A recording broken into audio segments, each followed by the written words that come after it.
अस्सलाम वालेकुम। शाहीन टीवी में एक बार फिर से खुश आमदीद। बड़ी खबर दूं आपको, रात गए तक पाकिस्तान के वक्त के मुताबिक तकरीबन 11 बजे के करीब फ़लस्तीन की मुज़ाहमती तहरीक हमास ने बाकायदा तौर पर इसराइल के दारुल हुकूमत तिल अबीब में रॉकेट फायर किए, जिसके बाद इसराइली दारुल हुकूमत में बड़ी तादाद में नुकसान हुआ। हमास की जानिब से, जो कि वहाँ की एक मुज़ाहमती तहरीक की जानिब से जब रॉकेट फायर किए गए तो इस हमले में अस्कलान में वाक़िया बाकायदा तौर पर इसराइल की एक ऑयल रिफाइनरी और पाइपलाइन तबाह हो गई और ये रॉकेट तिल अबीब के एयरपोर्ट तक जा पहुंचे, जिसके बाद इसराइली हुकूमत ने बाकायदा तौर पर वहां का एयरपोर्ट बंद कर दिया। हुआ कि इतनी शिद्दत कैसे पैदा हुई? इसराइल की जानिब से बाकायदा तौर पर उनके वज़ीर आज़म ने मौक़िफ़ इख्तियार किया था, हम तो मज़ीद कुव्वत के साथ बाकायदा तौर पर गज़ा पर हमले करेंगे, क्योंकि इससे कबल भी हमास की जानिब से जब कुछ रॉकेट दागे गए थे इसराइल पर, तो बाकायदा तौर पर यह खबर सामने आई थी कि 2 यहूदी वहां पर मारे गए हैं।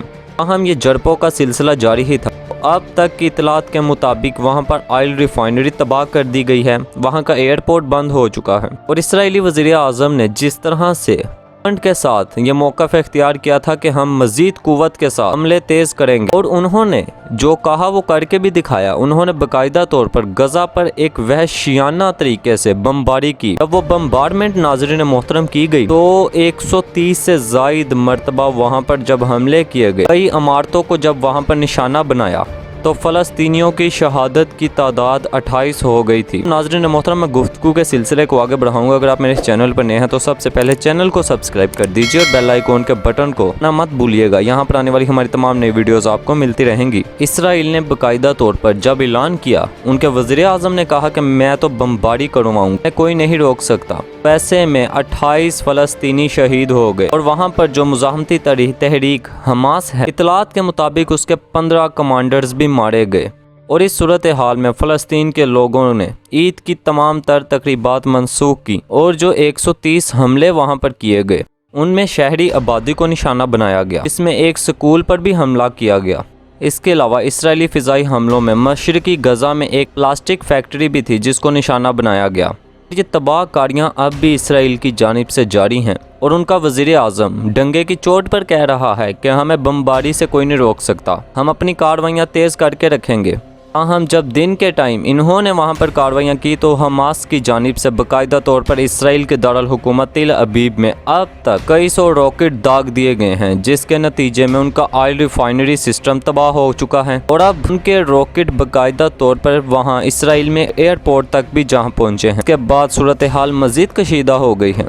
इससे कबल नाज़रीन मोहतरम, आप बखूबी जानते हैं कि जिस तरह से 27वीं रमज़ान की रात को मस्जिद अक्सा में कार्रवाई की गई थी, कंपाउंड में जिस तरह से मुसलमानों पर तशद्दुद किया गया, उन पर गोलियां बरसाई गईं, पुरअमन मुजाहिरीन पर जिस तरह से तशद्दुद किया गया वो भी आपके सामने था। और मस्जिद अक्सा के अंदर जब आग लगाकर वहां पर जिस तरह से यहूदियों की जानिब से जश्न मनाया गया, एक तरफ मस्जिद अक्सा के कंपाउंड में आग लगी थी तो दूसरी जानिब ये रक्स कर रहे थे। ये सारी कार्रवाई उस वक्त शुरू हुई जब इसराइल के सुप्रीम कोर्ट ने वहाँ का एक इलाका है शेख जरा, जहाँ पर यह हुक्मनामा जारी किया गया कि इस इलाके को फ़लस्तीनी जो मुसलमान हैं वो खाली कर दें, को बेदखल करके ये वहाँ पर यहूदियों को बात करना चाहते थे। इसके खिलाफ मुसलमानों ने एहतजाज करना शुरू कर दिया कि भाई हम सदियों से रह रहे हैं, किस तरह से हम छोड़ सकते हैं अपने घरों। ताहम ये छोटे लेवल पर उस वक्त एहतजाज जारी था। असल मसला उस वक्त खराब हुआ जब मुसलमान 27वीं रमज़ान की रात को इबादत के लिए मस्जिद अक्सा का रुख कर रहे थे, तो इसराइली फोर्सेस बाकायदा तौर पर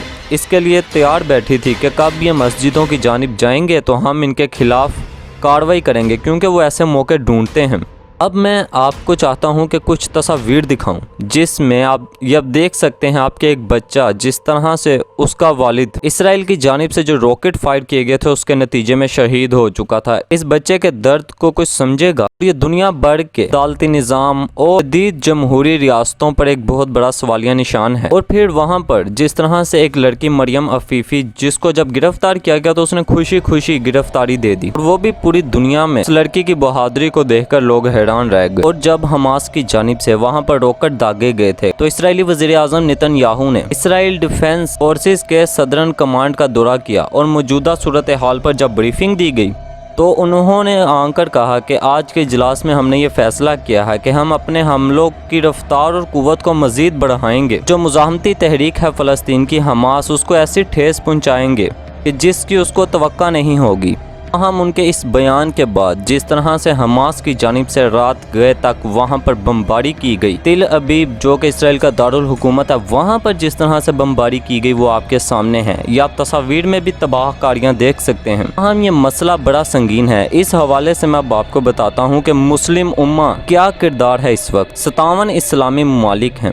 ان میں سے خیریت سے 2 واحد ملک ہیں، ایک پاکستان اور دوسرا ترکی، جو بڑا حراست ان معاملات کی مذمت کر رہا ہے. اسرائیل کی جانب سے جو بمبارمنٹ کی جا رہی ہے اس کی مذمت کر رہا ہے. باقی تمام 57 ممالک اگر کسی ایک آدھ نے کی بھی ہے تو وہ ایسے ہی جیسے کوئی روایتی بیان دیتا ہے. لیکن وزیر اعظم عمران خان صاحب نے اس پر بہت اچھا موقف اپنایا ہے. وہ ابھی سعودی عرب کے دورے پر تھے، انہوں نے اس واقعے کی مذمت کر ڈالی تھی. اس کے بعد ترکی نے جس طرح سے کہا ہے، طیب اردگان صاحب نے باقاعدہ طور پر موقف اپنایا اور انہوں نے کہا ہے کہ یہ غزہ پر جو حملے کیے جا رہے ہیں دراصل یہ پوری امت مسلمہ پر حملے ہیں. دنیا میں بسنے والے ہر شہری جو مسلمان ہے اس پر حملہ ہے.